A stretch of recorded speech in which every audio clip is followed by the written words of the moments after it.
Hey guys, it's Wednesday morning, May the 6th. I hope you're doing well this morning. I'm here to work with you out of our Daily Bread devotion book. Remember, you can pick those up in the information station around the back of the church, or you can read the devotion online at www.odb.org and then click on the Read Now button. So today, the scripture passage is from Luke 23, verses 32 through 43. So the title of the devotion is Impossible Forgiveness.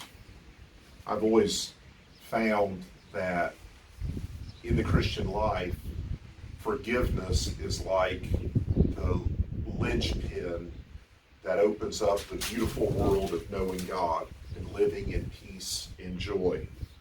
So this is a familiar passage. It's one that you'll know very well. Jesus is right in the middle of his crucifixion, and Paul records the story this way. It says, 2 others also who were criminals were being led away to be put to death with him. When they came to the place called the Skull, there they crucified him and the criminals, one on the right and the other on the left. But Jesus was saying, Father, forgive them, for they do not know what they are doing. And they cast lots, dividing up his garments among themselves. And the people stood by, looking on, and even the rulers were sneering at him, saying, He saved others, let him save himself, if this is the Christ of God, his chosen one. The soldiers also mocked him, coming up to him and offering him sour wine, and saying, If you are the King of the Jews, save yourself. Now there was also an inscription above him that said, This is the King of the Jews. One of the criminals who were hanged there were hurling abuse at him, saying, Are you not the Christ? Save yourself and us.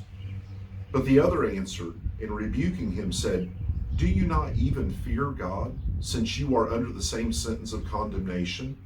And we indeed are suffering justly, for we are receiving what we deserve for our deeds. But this man has done nothing wrong. And he was saying, Jesus, remember me when you come into your kingdom. And Jesus said to him, Truly I say to you, today you shall be with me in paradise. I mean, that is radical forgiveness. Oftentimes, we are willing to offer forgiveness to those that commit minor infractions upon us, or when offering forgiveness brings some reward for us.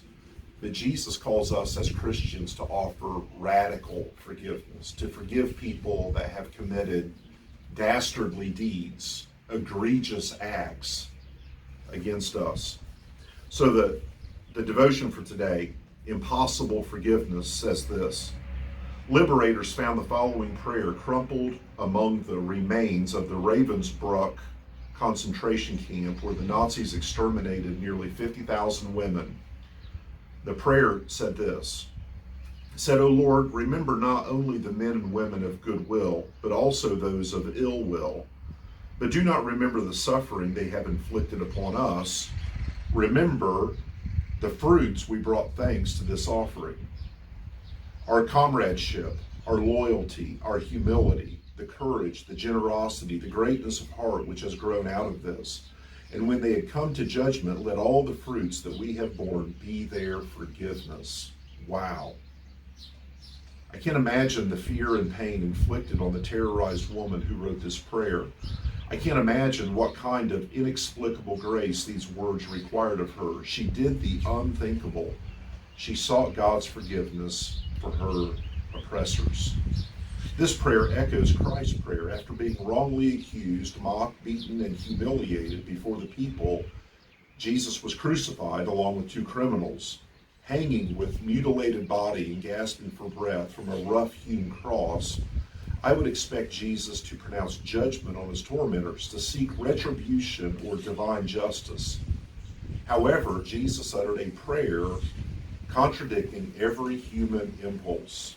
Father, forgive them, for they do not know what they are doing. Interestingly, just a couple of days ago, I read again the story of a woman named Corrie ten Boom, who was imprisoned at Ravensbrück, the very same concentration camp mentioned in the devotion. She was imprisoned there for giving refuge to Jews that were fleeing from the Nazis. And after just being tormented there for some time, she was accidentally set free due to a clerical error. And then after being free, she began to be a very outspoken voice about forgiveness. And she's a hero of the faith to this very day. But she tells a story about some time after the war was over, World War II ended, and Europe was liberated. She tells a story about speaking, and at the end of one of her public speaking events, a man approached her who she recognized as one of the guards at the concentration camp where she and her sister spent years there, and her sister actually ended up dying there.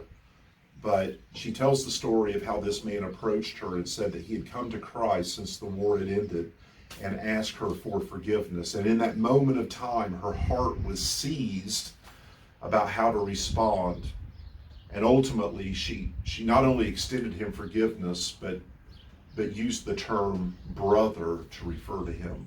That's radical forgiveness, and that's the kind of forgiveness that God calls us to. I know that we all struggle with it, but as brothers and sisters in Christ today, let's endeavor to be like Jesus when it comes to forgiving those who have committed offenses against us. It truly sets us free. It unlocks the door to real joy and real peace with God. I love you.